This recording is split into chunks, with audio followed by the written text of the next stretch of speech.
আতঙ্কিত শিলিগুড়িবাসী আবারও নজর রাখবো পাঁচটার পাঞ্চে সেদিকেই। চোরাই গাড়ি করে এসে গ্যাস কাটার দিয়ে কেটে এটিএম থেকে লুট লক্ষ লক্ষ টাকা।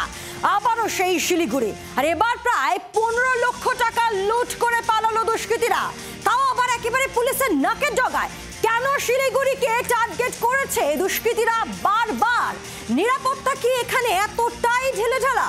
আবারও সেই প্রশ্নই উঠছে। শিলিগুড়ি হলো উত্তর পূর্বাঞ্চলের প্রবেশ পথ, উত্তরবঙ্গের অলিখিত রাজধানী। সেই শহরই হয়ে উঠছে দুষ্কৃতীদের সফট টার্গেট। আটঘাট বেঁধে ঠান্ডা মাথায় আরও এক এটিএম এ লুটপাট চালালো দুষ্কৃতীরা। এবার এটিএম লুট হলো শহরে ইস্টার্ন মেট্রোপলিটন বাইপাসের ধারে। বুধবার ভোর রাতে একটি 4 চাকা গাড়িতে এসে রাষ্ট্রায়ত্ত সংস্থার এটিএমটিতে হানা দেয় দুষ্কৃতীরা। অপারেশনের আগে কালো স্প্রে ছিটিয়ে ঢেকে দেয় এটিএম এর সিসিটিভি। পরে গ্যাস কাটার দিয়ে এটিএম কেটে সমস্ত টাকা নিয়ে পালিয়ে যায়।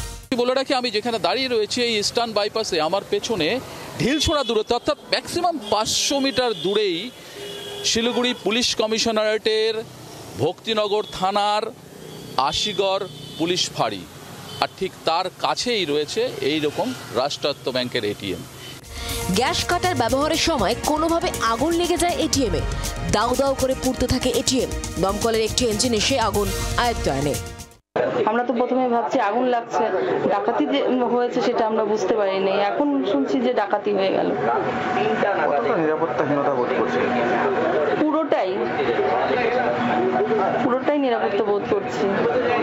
যে টাটা সুমোয় করে দুষ্কৃতীরা এসেছিল সেটি শিলিগুড়ির অম্বিকানগর থেকে চুরি করা হয়।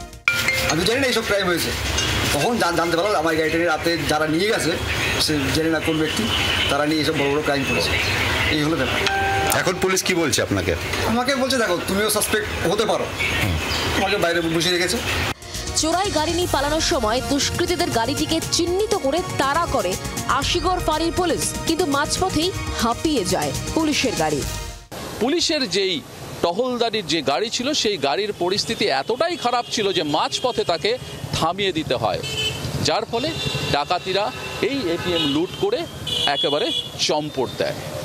কিছু ইন্ডিকেটিভ গাড়ির সম্বন্ধে একটু আইডিয়া পেয়েছি আমরা, ওটা দেখা হচ্ছে, বিভিন্ন থানাকে বলা হয়েছে, পার্শ্ববর্তী থানাগুলোতে আমরা তদন্ত করে দেখছি। একটা জিনিস সেটা হচ্ছে যে কোনো এটিএম এ সিকিউরিটি গার্ড থাকছে না, এই পুলিশের কি সব দায়িত্ব? সেটা আমরা খতিয়ে দেখছি ব্যাপারটা। গত 2 মাসে জলপাইগুড়ি শিলিগুড়ি মিলিয়ে একাধিক ডাকাতি ছিনতাইয়ের ঘটনা ঘটল। 18 জুন শিলিগুড়ির প্রধান নগরে প্রায় 11 লক্ষ টাকা এটিএম লুট। 22 জুন শিলিগুড়ি হিলকাট রোডের জুয়েলারি শপ থেকে 20 কোটি টাকার গয়না লুট। সূত্রের খবর, আশিগড়ে এটিএম লুটের পর বিহারের দিকে পালায় দুষ্কৃতীরা।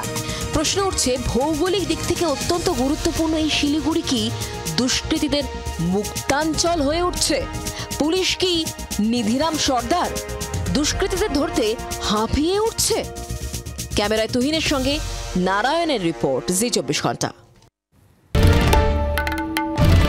বাংলার আওয়াজ, বাঙালির আবেগ, জি 24 ঘন্টা।